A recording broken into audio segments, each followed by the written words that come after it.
Hello everyone, आप सभी का स्वागत है मेरे यूट्यूब चैनल में। देखो यार, आज हम बात करने जा रहे हैं स्कैम 1992 के सीरीज़ की। अगर आपने अभी तक इसके रिलेटेड पार्ट 1 की वीडियो को नहीं वॉच किया है तो जल्दी से जल्दी वॉच करिएगा, आपको लिंक डिस्क्रिप्शन में मिल जाएगी। तो फिर उस वीडियो को जल्दी से वॉच करिएगा अगर आप पार्ट 2 अभी देख रहे हो, क्योंकि पार्ट 2 के जो एपिसोड्स है यानी एपिसोड नंबर 5 से लेकर 10 तक की आप स्टोरी नहीं समझ पाओगे अगर आपने इसके पार्ट 1 की वीडियो को नहीं देखा होगा। तो फिर सबसे पहले पार्ट 1 की वीडियो ज़रूर देख लीजिएगा इस पार्ट 2 की वीडियो को देखने से पहले। आज मैं आपको इसके पार्ट 2 यानी एपिसोड नंबर 5 से लेकर 10 तक के कंप्लीट स्टोरी बताने वाला हूँ और उसके साथ इस सीरीज़ की एंडिंग भी बताऊंगा। एक्चुअली इस सीरीज़ का जो आखिरी एपिसोड था, 10th एपिसोड, वो अभी जस्ट दोपहर को रिलीज़ हुआ था। मतलब मैं अभी रात को शूटिंग कर रहा हूँ, तो वो अभी दोपहर को रिलीज़ हुआ था, जिसकी वजह से उसे देखने में और उसके साथ उसके ऊपर एक्सप्लेनेशन वीडियो बनाने में मुझे थोड़ा बहुत वक्त लग गया। So without wasting any time let's start this video. तो जैसा कि हमने पिछले इसमें देखा था कि अरशद के इसमें इनकम टैक्स की रेड पड़ी थी, लेकिन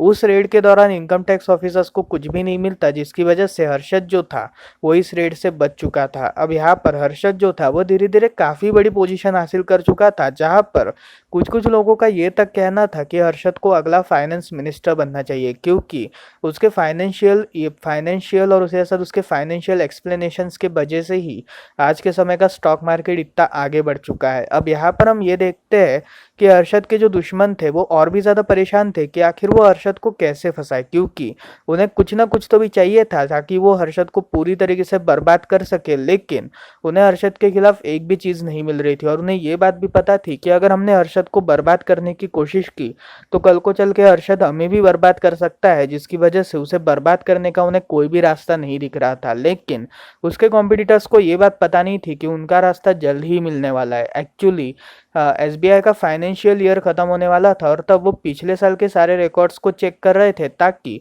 वो जितनी भी बैलेंसिंग है उन सभी को संभाल के रखे। और तब इसकी भनक जो थी उस शख्स को पड़ जाती है जिसने कुछ समय पहले हर्षद को 500 करोड़ दिए थे विदाउट एनी बीआर, जिसकी वजह से वो हर्षद से वापस उन 500 करोड़ की मांग करता है, जहां पर वो ये कहता है कि जल्दी से जल्दी अकाउंटिंग शुरू होने वाली है, जिसकी वजह से मुझे उस कैलकुलेशन से बचना है। जहां पर हर्षद जो था वो ये कहता है कि मुझे थोड़े दिन का समय दे दो, मैं तुम्हें आराम से दे दूंगा, तब तक के लिए तुम वहां पर थोड़ा बहुत रीराइटिंग कर दो, उसके ऊपर तुम पे कोई शक नहीं करेगा। जिसके बाद वो जो शख्स था वो एसबीआई के फाइनल अकाउंट की जो डिटेल्स थी उसमें वो रीराइट करता है, जहां पर 1167 करोड़ को वो कम से कम 1667 करोड़ लिखता है। जहां पर हम ये देखते हैं कि एसबीआई जब इस पूरे अकाउंट्स को चेक करती है तब उन्हें कम से कम 500 करोड़ उनके अकाउंट से मिसिंग लग रहे थे, क्योंकि उन्हें वो रीराइट के बारे में पता चल जाता है, जिसकी वजह से एसबीआई वाले अपने मेन बॉस से बात करते हैं, जहां पर उनका जो मेन हेड था वो तब एसबीआई के चेयरमैन से बात करता है। जहां पर एसबीआई का चेयरमैन का ये सुझाव था कि ये जो मैटर है ये तुम अपने आप में ही पूरी तरीके से खत्म कर दो, क्योंकि अगर ये बात बाहर निकली तो बहुत बड़ी गड़बड़ हो जाएगी और उसके साथ अगर ये बात बाहर निकली, मीडिया तक पहुंची, तो फिर लोगों का एसबीआई से भरोसा ही उठ जाएगा, जिसकी वजह से तुम्हें जो भी करना है वो जल्दी से जल्दी करना पड़ेगा। जहां पर एसबीआई की जो इंटरनल टीम थी वही इस पूरे मैटर को इन्वेस्टिगेट करने का डिसाइड करती है, जहां पर उस एम्प्लॉय को भी बुलाया जाता है जिसने हर्षद को पैसे दिए थे। और तब उस एम्प्लॉय के थ्रू उन्हें ये बात पता चलती है कि हर्षद ने ही उन 500 करोड़ को लिया था। जहां पर उस चेयरमैन का ये कहना था कि हर्षद को जल्दी से जल्दी बुलाओ ताकि हर्षद को बुलाने के बाद हम उससे पैसे ऐड सके। जहां पर एसबीआई के जो हेड थे वो हर्षद को बुलाते हैं और तब हर्षद का ये कहना था कि वो एक हफ्ते के अंदर अंदर सारे पैसे लौटा देगा। अब यहाँ पर इस बात की भनक उसके कॉम्पिटिटर्स को पता चल गई थी, जहां पर अजय और उसके साथ जो सिटी बैंक का हेड था वो ये डिसाइड करते हैं कि हम हर्षद को इसी बात से फंसाएंगे, क्योंकि हर्षद को फंसाना एक बहुत अच्छी तरीके से ट्रिक हो सकती है और शायद से ये एक बहुत बड़ी अपॉर्चुनिटी भी हमारे लिए साबित हो सकती है, क्योंकि हर्षद 500 करोड़ वो पे नहीं कर पाएगा, क्योंकि अभी फिलहाल मार्केट में स्ट्राइक चल रहा है। क्योंकि मार्केट का स्ट्राइक और स्टॉक मार्केट का स्ट्राइक इसी वजह से चल रहा है क्योंकि उनके जो वर्कर्स थे उन्हें भी वही एक मतलब उन्हें लिमिटेड ही पगार मिलती थी, लेकिन उन्हें ज़्यादा पगार चाहिए थी, जिसकी वजह से उन्होंने स्टॉक मार्केट को बंद कर रखा था और तब मार्केट पूरी तरीके से स्ट्राइक पे चल रहा था, जिसकी वजह से इन कॉम्पिटिटर्स को ये लग रहा था कि शायद से हर्षद इतने सारे पैसे अरेंज नहीं कर पाएगा। लेकिन हर्षद जो था वो अलग ही टाइप का प्लानर था, जहां पर वो ये डिसाइड डिसाइड करता है कि वो एक दूसरे इंटरनेशनल बैंक के थ्रू पैसे लेगा, जिसका हेड जो था वो एक तरह का इंडियन था और उसे द रियल बिग बुल के नाम से जाना जाता था। अब यहाँ पर वो उसके थ्रू एक फॉरवर्ड डील साइन करता है, जिसके डील के अनुसार वो उसके 500 से मतलब 494 करोड़ उससे ले लेता है, और तब उस 494 करोड़ को वो सबसे पहले तो एसबीआई को सौंप देता है, जहां पर वो अपने ऊपर लॉन्ग लास्टिंग जो डेब्ट्स थे, जो एक्चुअली 500 करोड़ थी, उसकी अमाउंट थोड़ी सी कम कर देता है, जहां पर वो बाकी के बचे हुए पैसे 2 दिन में लौटाने का वादा करता है। अब यहाँ पर उसके जो कॉम्पिटिटर्स थे, उन्हें जब इस बात की भनक पड़ती है तब वो काफ़ी ज़्यादा शॉक्ड हो जाते हैं, एंड देन दे डिसाइड कि वो हर्षद को पूरी तरीके से एक्सपोज करेंगे। भले ही उसने सारे पैसे दे दिए हो, पर फिर भी ये एक तरह का स्कैम ही है, जिसकी वजह से वो एसबीआई के एक इंटरनल मतलब एचआर मैनेजर को फ़ोन लगाते हैं, जहाँ पर यही सिमिलर एचआर मैनेजर हमें फर्स्ट एपिसोड में दिखा था, जो टाइम्स ऑफ इंडिया के ऑफिस में गया था। अब यहाँ पर हम ये देखते हैं कि सुचारिता जो थी वो ये डिसाइड करती है कि वो हर्षद को पूरी तरीके से एक्सपोज कर देगी, जिसकी वजह से वो हर्षद की भी साइड सुनना चाहती थी, क्योंकि वो पूरी तरीके से एक ऐसी महिला थी जो ज़्यादातर फैक्ट्स पर बिलीव करती थी, जिसकी वजह से वो हर्षद को कॉल करती है, जहाँ पर हर्षद उसे ये डिनाई करते हुए कहता है कि उसने ऐसा कौन सा भी पैसा किसी से भी नहीं लिया था, और उसने जो भी पैसा लिया था वो सब वापस भी किया था, जिसकी वजह से ये केस बनता ही नहीं है। जहाँ पर सुचिता जो थी वो ये डिसाइड करती है कि वो हर्षद के खिलाफ एक खबर प्लान करेगी, क्योंकि इस खबर के स्कैम होने के बाद से ही इस कंप्लीट स्कैम के बारे में पता चलना स्टार्ट होगा। क्योंकि सुचारिता को ये बात तो पता थी कि हर्षद ने वो सारे पैसे लौटा दिए, लेकिन वो उसने कौन से बैंक से लिए ये उसे पता नहीं था, जिसकी वजह से वो ये डिसाइड करती है कि वो हर्षद को टाइम्स ऑफ इंडिया के मतलब टाइम्स ऑफ इंडिया के एक कॉर्नर के ऊपर छाप देगी, जिसकी वजह से वो उसकी एक स्टोरी लिखने का डिसाइड करती है। लेकिन उसे वो शख्स नहीं मिलता जो पीआर मैनेजर था, जिसकी वजह से वो उस पीआर मैनेजर की खोज में लगे हुए थे, और तब वहाँ पर वो अपने एक आदमी यानी सुचेता जो थी वो अपने एक आदमी देबाशीष को वहाँ पे भेजती है, जहाँ पर देबाशीष जो था वो एसबीआई के ऑफिस में जाकर कंप्लीट चेकिंग करता है, लेकिन उसे वो एचआर मतलब पीआर मैनेजर मिलता ही नहीं है। जिसके बाद हम ये देखते हैं कि सुचिता जो थी वो जब ये बात अपने टाइम्स ऑफ इंडिया के हेड को समझाती है, तब उनके हेड का यही कहना था कि जब तक प्रूफ्स नहीं मिलते तब तक तुम इस न्यूज़ को रिपोर्ट नहीं करोगी। जिसके बाद हम ये देखते हैं कि सुचिता जो थी वो काफ़ी ज़्यादा परेशान हो चुकी थी, और तब सुचिता को एक कॉल आता है, जहाँ पर इस कॉल में वो पीआर मैनेजर बात कर रहा था, और तभी वो पीआर मैनेजर सुचिता को सारी बातें बताता है। जिसके बाद सुचिता जो थी वो इस कंप्लीट स्टोरी को छाप देती है, लेकिन उनके जो एडिटर्स थे मतलब जो उनके हेड थे, वो सब हर्षद का नाम मिटाकर वहाँ पर बिग बुल का नाम मेंशन करते हैं, जिसकी वजह से सुचिता जो थी जब अगले दिन अपने हेड से इस बारे में बात करती है, तब उनके जो हेड थे वो सुचिता से ये कहते हैं कि तुमने एक बहुत बड़ी गलती करी है, और तुमने एक बहुत अच्छे आदमी के ऊपर ऐसी बातें करी है जिसकी वजह से हमें उनका नाम मेंशन नहीं करना पड़ा, क्योंकि अगर उन्होंने हमारे ऊपर मानहानि का केस किया तो बहुत बड़ी गड़बड़ी हो जाएगी। जिसके बाद हम ये देखते हैं कि जब ये न्यूज़ पूरे मार्केट में फैल चुकी थी, तब बिग बुल सिर्फ एक ही था और वो था हर्षद, जिसकी वजह से सभी लोगों को ये लग रहा था कि शायद हर्षद ने ही ये सारा कांड किया है। लेकिन हर्षद जो था वो एक प्रेस कॉन्फ्रेंस करता है, जहाँ पर इस प्रेस कॉन्फ्रेंस के दौरान वो सभी को ये बात बताता है कि उसने एसबीआई से भले ही 500 करोड़ लिए हो, लेकिन वो उसने अपने कुछ पर्सनल रीजंस की वजह से लिए थे, लेकिन वो 500 करोड़ उसने वापस भी लौटाए थे। जहाँ पर उन 500 करोड़ को वापस लौटाने के बाद जितने भी डेब्ट्स हर्षद के ऊपर लगे थे वो सब डेब्ट्स उसके ऊपर से उतर चुके हैं। लेकिन फिर भी हर्षद जो था वो रुकने को तैयार नहीं था, जहाँ पर वो धीरे धीरे ऐसे ही करते करते बहुत सारे स्टॉक मार्केट्स के ऊपर इन्वेस्ट करना स्टार्ट करता है, और तब अपने दोस्तों से भी स्टॉक मार्केट के ऊपर इन्वेस्ट करवाता है। जिसके बाद हम ये देखते हैं कि जब मार्केट पहली बार स्ट्राइक खत्म होने के बाद जब मार्केट खुलता है, तब उनके पूरे स्टॉक का जो दाम था वो पूरी तरीके से कम हो जाता है, और उसकी जो भनक थी वो भूषण तक पड़ जाती है। जिसके बाद भूषण ये पूरी की पूरी खबर हर्षद और उसके साथ अश्विन को सुनाता है, जहाँ पर हर्षद जो था वो ये डिसाइड करता है कि वो थोड़े समय के लिए रुकेगा, क्योंकि मार्केट अभी अभी फ्रेश स्टार्ट हुआ है, जिसकी वजह से थोड़ी बहुत ऐसी तो बातें होती रहती है, जिसकी वजह से वो इतना ज़्यादा टेंशन नहीं लेता और अपने काम में व्यस्त हो जाता है। अब यहाँ पर हम ये देखते हैं कि आरबीआई के जो गवर्नर थे वो एक तरह की पूरी तरीके से ऑडिटरी प्लानिंग कर रहे थे, जहाँ पर उन्हें ये बात समझ में आती है कि जितने भी बैंक्स को उन्होंने गाइडलाइंस भेजी थी वो प्रॉपरली उस गाइडलाइंस पर अमल नहीं कर रहे थे, जिसकी वजह से जब उस गाइडलाइंस के ऊपर और उसके साथ जितने भी बैंक्स उस गाइडलाइंस के थ्रू काम कर रहे थे उन्हें ये बात पता चलती है कि हर्षद मेहता ने कम से कम 5,000 करोड़ का स्कैम किया है, और कम से कम 5,000 करोड़ अभी तक वो खा चुका है, जिसकी वजह से ये एक बहुत बड़ा फाइनेंशियल स्कैम था और ये फाइनेंशियल स्कैम इतना बड़ा था कि शायद से इंडिया पूरी तरीके से अमीर बन जाता। अब यहाँ पर हम ये देखते हैं कि आरबीआई के जो गवर्नर थे वो इस बात को सुचिता को बताते हैं, सुचिता और देवाशीष को एक जगह पर बुलाकर वो ये सारी बात उन्हें बताते हैं और कहते हैं कि उन्हें सिर्फ सुचिता पर ही भरोसा है, क्योंकि उसकी रिपोर्टिंग फैक्ट रिलेटेड होती है, जिसकी वजह से वही इस रिपोर्ट को छाप सकती है। जहाँ पर हम ये देखते हैं कि सुचिता जो थी वो हर्षद का नाम मेंशन करते हुए इस कंप्लीट रिपोर्ट को छापती है और इस कंप्लीट रिपोर्ट के छापने के बाद गवर्नमेंट जो थी वो ये डिसाइड करती है कि अब वो सीबीआई की भी चेकिंग करवाएगी, क्योंकि सीबीआई का इस केस में इन्वॉल्वमेंट होना काफ़ी ज़्यादा ज़रूरी था, क्योंकि इस केस के रिलेटेड सीबीआई का इन्वॉल्वमेंट एक बहुत ज़रूरी एक्ट था। और तब सीबीआई का भी इस केस में इन्वॉल्वमेंट हो चुका था, जहाँ पर सीबीआई जो थी वो आरबीआई के थ्रू मदद मांग रही थी, क्योंकि उन्हें आरबीआई के जो गाइडलाइंस थे उन्हें इतने ज़्यादा पता नहीं थे, जिसकी वजह से वो आरबीआई से भी इस बारे में हेल्प मांगती है, जहाँ पर आरबीआई सीबीआई की कंप्लीट हेल्प करने के लिए रेडी हो जाती है। और तब सीबीआई ऑफिसर धवन नाम के एक बंदे को बुलाया जाता है, जो एक्चुअली एक एक्सपीरियंस्ड ऑफिसर था और उसे असद काफ़ी ज़्यादा कमाल का ऑफिसर था और एक ईमानदार शख्स था। जहाँ पर सबसे पहले वो एसबीआई की चेकिंग करवाता है और इस एसबीआई की चेकिंग के वक्त वो उस शख्स को पकड़ता है जिसने कुछ समय पहले 500 करोड़ रुपए हर्षद को दिए थे। और तब वो शख्स सारी बातें उगल देता है और तभी धवन जो था वो उसके बाद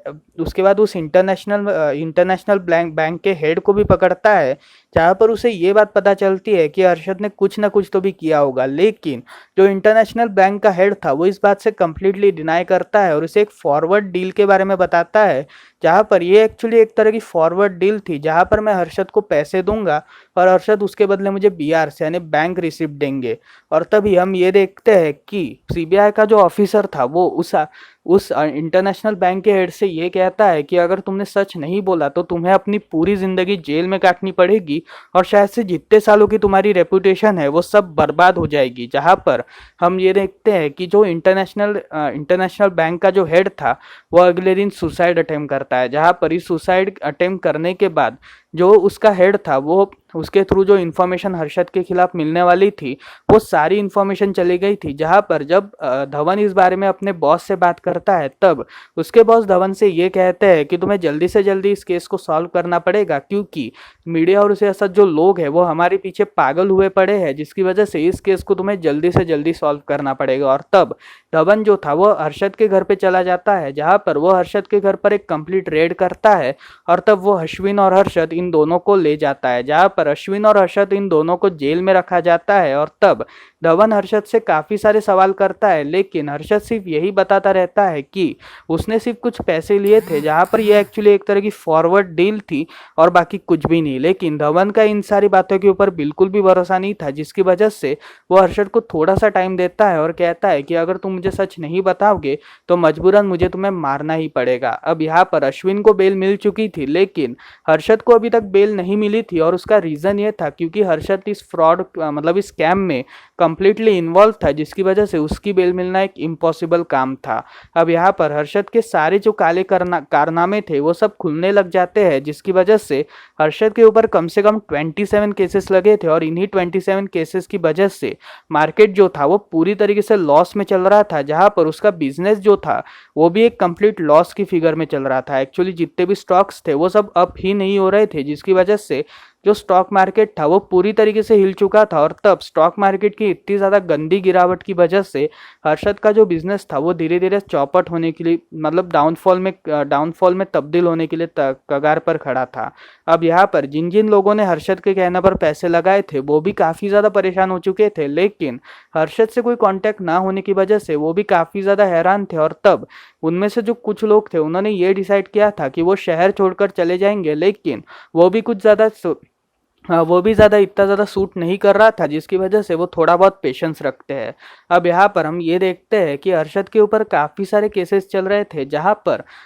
धवन जो था वो हर्षद से ये कहता है कि अगर मैंने अगर तुमने मुझे सच नहीं बताया और अगर तुम गलती से भी बेल पाकर इस केस से निकल गए तो अगली केस तुम्हारे ऊपर आएगी, क्योंकि तुम्हारे ऊपर 27 केसेस रजिस्टर है और इन्हीं 27 केसेस के थ्रू तुम कभी ना कभी तो अंदर जाओगे ही। जहां पर हर्षद जो था वो धवन को कुछ भी बताने को रेडी नहीं था, लेकिन तभी हर्षद एक चीज बताता है जिसकी वजह से धवन और भी ज्यादा शॉक्ड हो जाता है, और ये चीज थी कि इस स्कैम में प्राइम मिनिस्टर ऑफ इंडिया का भी इन्वॉल्वमेंट था, जिसकी वजह से धवन काफी ज्यादा शॉक्ड हो जाता है। और तब वो इसके बारे में अपने बॉस से बात करता है, जहां पर उसका जो बॉस था वो ये बात सुनकर थोड़ा बहुत परेशान होता है, क्योंकि उसे भी प्राइम मिनिस्टर के खिलाफ पंगे नहीं चाहिए थे, जिसकी वजह से वो ये डिसाइड करता है कि वो धवन को इस केस से निकाल कर खुद को इस केस में जोड़ेगा। और तब धवन इस बात से काफी ज्यादा नाराज हो चुका था, जिसकी वजह से उसने सीबीआई से रिजाइन लेने का डिसाइड किया, और तभी उसने सीबीआई से रिजाइन ले लिया। अब यहाँ पर सीबीआई के जो हेड थे वो इस केस को कम्प्लीटली सॉल्व कर रहे थे, जहां पर वो हर्षद को ये ऑफर करते हैं कि अगर तुम मुझे सारे नाम और सारे सच्चाई बता दोगे तो मैं तुम्हें कुछ भी नहीं करूंगा, लेकिन अगर तुमने ऐसा नहीं किया तो शायद से हमें तुम्हें पूरी जिंदगी भर के लिए जेल में रखना पड़ सकता है। जहां पर हम ये देखते हैं कि हर्षद जो था वो कुछ भी बताने को रेडी नहीं था, और जब उसके कोर्ट की तारीख थी तब वो एक केस से छूट चुका था, जिसकी वजह से हर्षद काफी ज्यादा खुश हो चुका था। और तब वो सीबीआई के चंगुल से भी बच गया था, लेकिन उसके ऊपर दूसरा केस आ गया था जो एक्चुअली ईडी की तरफ से था, जिसकी वजह से हर्षद और भी ज्यादा परेशान हो चुका था। लेकिन एक बहुत बड़े वकील का यूज करके वो इस ईडी वाले केस से भी छूट जाता है, जहां पर वो अजय और उसे असद जो सिटी बैंक्स के हेड थे उनका भी नाम मेंशन कर देता है, जिसकी वजह से अजय और उस सिटी बैंक के हेड को इंटरव्यू के लिए बुलाया जाता है। लेकिन सिटी बैंक का जो हेड था वो इस बात से डिनाई कर देता है, लेकिन अजय इस बात से डिनाई करने ही वाला था कि तब तक उसके ऑफिस की कंप्लीट चेकिंग हो जाती है, जहां पर उसे ये बात पता चल जाती है कि इन सभी स्कैम में काफी सारे लोग इन्वॉल्व थे, जिसकी वजह से अजय को भी जेल की सजा होती है। और तब जो सिटी बैंक का हेड था उसके जो रियल बॉस थे यानी जो चेयरमैन थे सिटी बैंक के, उन्होंने उस सिटी बैंक के हेड को वहां से मतलब उस पोस्ट से निकाल कर न्यूयॉर्क वाले ऑफिस में शिफ्ट करने का डिसाइड किया, क्योंकि अगर वो इंडिया में रहेगा तो शायद से उनकी इज्जत पूरी तरीके से डाउन हो जाएगी, जिसकी वजह से उसे बाहर के ऑफिस में शिफ्ट करना काफ़ी ज़्यादा अच्छा होगा, जिसकी वजह से उन्होंने उसे न्यूयॉर्क शिफ्ट कर दिया। अब यहाँ पर हर्षद जो था वो अपनी सारी सजाएं काटकर बाहर निकल चुका था, जिसके बाद उसने ये डिसाइड किया था कि अब वो धीरे धीरे करते करते स्टॉक मार्केट से हमेशा हमेशा के लिए निकल जाएगा। लेकिन जितने भी लोगों ने हर्षद के कहने पर स्टॉक मार्केट में पैसा लगाया था उसमें से एक शख्स जिसका नाम था राहिल, उसने कुछ समय पहले ही सुसाइड अटेम्प्ट करी थी, क्योंकि उसके पास पैसे ना होने की वजह से उसने ये सख्त कदम उठाया था, जिसकी वजह से हर्षद काफ़ी ज़्यादा गिल्टी फील करता है। और तब वो ये डिसाइड करता है कि वो हमेशा हमेशा के लिए मतलब इस स्टॉक मार्केट को छोड़ देगा और एक तरह का वो एक इनोसेंट बिजनेसमैन बन के काम करेगा, जहां पर उसके ऊपर डर रहना चाहिए और वो किसी का भी नाम रिवील ना करे। इसकी वजह से सीबीआई जो थी वो हर दिन उसके घर के ऊपर रेड मारा करती थी, लेकिन हर्षद को भी अब इस बात से फर्क नहीं पड़ता था। और तभी हम ये देखते हैं कि हर्षद जो था वो सुचिता के साथ एक इंटरव्यू का प्लान करता है, जहां पर इस इंटरव्यू में हर्षद कंप्लीट सच्चाई बताता है। और इस इंटरव्यू के खत्म होने के बाद हर्षद सुचिता से ये पूछता है कि क्या वो उसके ऊपर एक किताब लिखने का प्लान कर रही है जिसका नाम है स्कैम। और तब सुचिता इस बात को एग्री करती है और वहां से चली जाती है, जिसके बाद हम ये देखते हैं कि हर्षद जो था वो 2-3 सालों में काफी सारी बेनामी कंपनीज बनाता है जो उसके सालों के नाम पे होती है, यानी उसके पत्नी के भाई के नाम पर होती है। और इन सारे कंपनीज के ऊपर वो काफ़ी सारे शेयर्स लगाता है, जिसकी वजह से सीबीआई का खतरा और भी ज़्यादा बढ़ चुका था। और तब अश्विन जो था वो ये कहता है कि जल्दी से जल्दी इस काम को छोड़ दो, क्योंकि अगर सीबीआई की नज़र गलती से भी इधर पड़ी तो बहुत बड़ी गड़बड़ी हो जाएगी। लेकिन हर्षद जो था वो इस बात को कम्प्लीटली डिनाई करता है और अपने बिजनेस में लगा ही रहता है, जहाँ पर 2-3 साल ऐसे ही बीत जाते हैं और साल आता है 2000, जहाँ पर 2000 साल में जब अश्विन पूरे अकाउंट्स चेक करता है तब उसे ये रियलाइज़ होता है कि कम से कम 27 लाख के जो शेयर्स थे वो पूरी तरीके से गायब हो चुके हैं। और ये जो शेयर्स थे ये एक्चुअली एक बहुत बड़े कंपनी के शेयर्स थे जो हर्षद को संभालने के लिए दिए थे, लेकिन ये शेयर्स ये पूरी तरीके से गायब हो चुके थे, जिसकी वजह से ये अश्विन जब ये बात हर्षद को बताता है तब हर्षद काफ़ी ज़्यादा सीरियस हो जाता है। और तब उसे ये बात पता चलती है कि भूषण जो था वो इस सारे शेयर्स के मार्केट को इस शेयर के जितना भी काम था वो सब भूषण के अंडर था, जिसकी वजह से जब वो भूषण से इस बारे में बात करता है तब भूषण ये कहता है कि एक्चुअली उसने ओपन मार्केट में 27 लाख के शेयर पूरी तरीके से बेच दिए, क्योंकि उसके पास और कोई चारा नहीं था। और सीबीआई भी तब उसे काफ़ी ज़्यादा फोर्स कर रही थी, जब वो जेल में था मतलब जब हर्षद जेल में था तब सीबीआई भूषण को काफ़ी ज़्यादा फोर्स कर रही थी, जिसकी वजह से उन्हें उन शेयर्स को बेचना ही पड़ा। जहां पर हर्षद भूषण की इस बात को सुनते हुए काफ़ी ज़्यादा गुस्सा हो जाता है और वो भूषण को एक थप्पड़ मारते हुए ये कहता है कि आखिर तू इतनी बड़ी गलती कर कैसे सकता है। जहां पर भूषण इस बात से काफ़ी ज़्यादा नाराज़ हो चुका था और तब वो हर्षद से ये कहता है कि तूने मुझे इस कंपनी में इस वजह से ऐड किया था क्योंकि मैं मतलब तूने मुझे इस कंपनी में इस वजह से ऐड किया था क्योंकि तू मुझे अपना पार्टनर बनाना चाहता था, लेकिन तूने मुझे एक नौकर बना के छोड़ दिया। जहाँ पर अरशद उसकी पूरी औकात निकालता है और कहता है कि तेरी लायकी क्या है और उसे ऐसा तू कभी पार्टनर बन ही नहीं सकता। और इतना ही कहते हुए वो भूषण को वहां से निकाल देता है, जिसके बाद भूषण जो था वो हर्षद के खिलाफ जाने का प्लान करता है और पुलिस को ये बात बताता है कि हर्षद ने उस बड़ी कंपनी के जो शेयर्स थे 27 लाख के, वो खुद ओपन मार्केट में बेच दिए, जो सरासर झूठ था। जिसके बाद पुलिस जो थी वो एक्शन में आ जाती है और तब वो हर्षद को गिरफ्तार कर लेती है। जिसके बाद पुलिस हर्षद से काफ़ी सारे सवाल करती है, लेकिन हर्षद उनमें से एक भी सवाल का जवाब देने को तैयार नहीं था। जहां पर अश्विन भी उससे कभी कभार मिलता था और तब अश्विन उसे ये दिलासा देता है कि जल्दी से जल्दी ये पूरा काम खत्म हो जाएगा तो फिर तू चिंता मत कर। जहां पर हर्षद जो था वो ये कहता है कि मैं जब भी बाहर निकलूंगा तब मैं भूषण को हमेशा हमेशा के लिए खत्म कर दूंगा, क्योंकि उसी के वजह से आज मैं जेल के अंदर हूँ। जिसके बाद एक रात को हर्षद को काफी लो फील होना स्टार्ट होता है और उसके दिल में मतलब उसके सीने में काफी ज्यादा दर्द होना स्टार्ट हो जाता है, जिसकी वजह से जो उसके ऑफिसर्स थे यानी जो पुलिस ऑफिसर्स थे वो हर्षद को हॉस्पिटल में ले जाते हैं। जहां पर हॉस्पिटल में डॉक्टर्स को ये बात पता चलती है कि हर्षद को एक बहुत गहरा हार्ट अटैक आया था और इस हार्ट अटैक में हर्षद की डेथ हो चुकी थी। जिसके बाद अश्विन वगैरह ये सब जो लोग थे ये सभी लोग हॉस्पिटल में पहुंचते हैं और काफ़ी ज़्यादा रोना वगैरह स्टार्ट करते हैं और यहीं पर ही ये कंप्लीट सीरीज़ ख़त्म होती है। तो फिर यार ये थी स्टोरी